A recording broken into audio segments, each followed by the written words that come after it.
البوتاجاز باظ كده يعني بطاطس. ايه الجمال ده، ايه الحلاوه دي. النهارده هعمل الغدا كبده، ودي طبعا الحاجات اللي انا هحطها على الكبده. احط فلفل واحط الدقه بتاعت الكبده، توم وفلفل وملح وكمون بس، مش هجود لان الكبده الاسكندراني ما بتجودش، هي بتبقى كده توم وملح وفلفل وكمون، واحمر طبعا جنبها بطاطس. يلا نبتدي. وهنا حطيت الزيت في الطاسه. طبعا الكبده ما ينفعش تتحط الا لما الزيت يقدح خالص، الزيت يسخن خالص وبعدين بنحط الكبده، ما نحطهاش كده.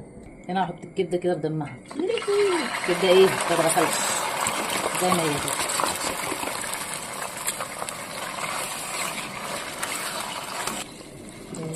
الكبده كده بس تاخد تشويحه حلوه كده في الزيت، وبعدين هنزل بالفلفل كده.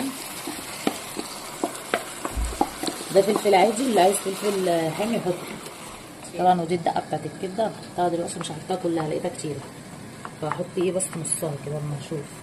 لا ممكن احط حته كمان. اقول لكم على حاجه، انا هحطها كلها. بصوا شكلها جميل ازاي، مش قادره اقول لكم بقى الريحه، اظن الريحه تقريبا واصله لكم. بصوا الجمال والحلاوه. سلام عليك يا بنتي يا جنى من الهنا المفنني. هنا بقى ايه اللي عايز يحط سنه الخل دي اختياري، سنه صغيره. شامم الريحه والله العظيم يا جماعه، الريحه بتاعتها تحفه. بصوا هي شكلها اصلا باين، بصوا الجمال، بصوا التفاصيل بتاعتها عامله ازاي. كده يعني كده. اتفرجوا على الكبده، بص اتفرجوا على الكبده. بص يا نهار ابيض. الاكل ده يا جماعه مزاج، تحب الاكل يحبك، يعني تحب الكبده تحبك، تحب البطاطس تحبك.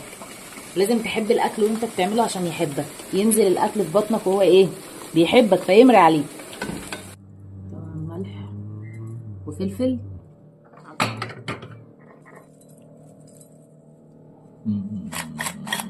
دلوقتي بقى ايه نغرف الكبده.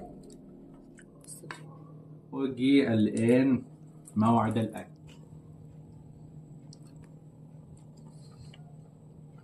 ايه رأيك ما تقول؟